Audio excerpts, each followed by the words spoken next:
जय श्री कृष्णा मित्रों, जय श्री राधे। 56 भोग छोड़ करके श्री कृष्ण ने क्यों खाए थे केले के छिलके, ये रोचक तथ्य कहानी जो आप लोगों तक पहुंचा रहे हैं। चैनल को लाइक सब्सक्राइब अवश्य करें, दोस्तों के साथ शेयर करें। क्या आप जानते हैं कि भगवान श्री राम ने 56 भोग क्यों छोड़े, क्यों खाए केले के छिलके, और एक भक्त के घर छिलकों से ही पेट क्यों भरा था? तो दोस्तों, हमारी कहानी में अंत तक बन रहे, चैनल को लाइक सब्सक्राइब अवश्य करें। श्री कृष्ण को प्यार से जो भी खिलाया जाए वो सरलता से खा लेते हैं। ऐसा हो भी क्या सकता है जो कि भगवान न आए? ऐसा हो भी क्यों नहीं सकता जो भगवान आ सकते हैं या ना आए? क्योंकि न कृष्ण प्रेम भाव से भूखे हैं, इसी कारण से उन्हें जो परोसा जाए वो खुश होकर पा ही लेते हैं।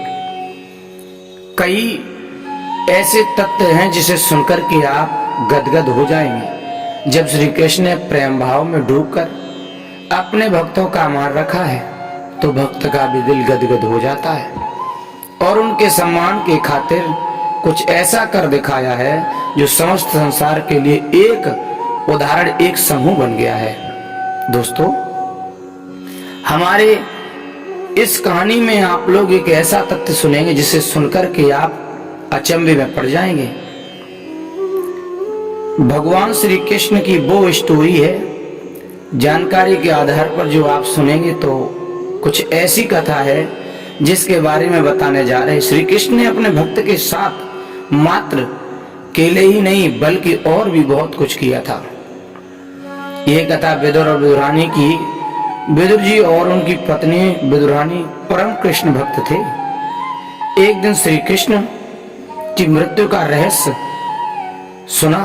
महाभारत युद्ध से पहले विदुर जी के घर उनकी भक्ति के वशीभूत होकर पहुंचे। तब विदुर जी घर पर नहीं थे। वही विदुर जी की पत्नी विदुरानी घर पर पूजा पाठ में लीन थी। जब श्री कृष्ण ने विदुर जी के द्वार पर खड़े होकर आवाज लगाई तो विदुरानी ने श्री कृष्ण की आवाज पहचान ली और दरवाजा खोलने के लिए भागी चली आई। दोस्तों, भक्त और भगवान की यही तो प्रशंसा होती है, यही तो कारण होता है कि भक्त बुलाए और भगवान नहीं आए, भक्त बुलाए और मां नहीं आए। यही तो माता और भक्त की प्रशंसा, भगवान और भक्त की यही प्रशंसा होती है। श्री कृष्ण को अपने द्वार पर देख विदुरानी अपनी प्रसन्नता को व्यक्त करने में सक्षम न थी। तब श्री कृष्ण ने उनकी भावना देखते हुए स्वयं ही उनसे अंदर आने के लिए पूछा। विदुरानी थोड़ी सी साध में आई और श्री कृष्ण को भीतर सम्मान पूर्वक बैठाया। श्री कृष्ण ने जब विदुरानी से भूख लगने की बात कही है तो घर में कुछ न होने के कारण विदुरानी ने श्री कृष्ण को केले देना ही सही समझा। और समय पर जो मिल जाता है भक्तों, वही सबसे उचित होता है। परंतु समय से निकहार और समय से बाहर चला जाता है वो सिद्ध और सक्षम नहीं होता। मगर कृष्ण के भक्ति भाव में वो इस कदर डूब चुकी थी कि कृष्ण को केले उपहार के रूप में दे दिए। बताया कि केले के छिलके खिलाने लगी है। हुआ यूं कि श्री कृष्ण को देख विदुरानी ने अपनी सुदोध ऐसी खोगी कि केले को छिलका और उनके सामने रख दिया, केले को ही छील कर रखा, जिससे उसके दिल में और प्रसन्नता है कि हम अपने प्रभु को भोग लगा रहे हैं। और भगवान ने भी 56 भोग छोड़कर और भक्त के द्वारे पर गए। उसका गुदा जो फेंकने लगी है और छिलके श्री कृष्ण के हाथ में देने लगी है। श्री कृष्ण ने विदुरानी की भक्ति भाव देखते हुए बड़े ही प्यार से केले के छिलके खाए।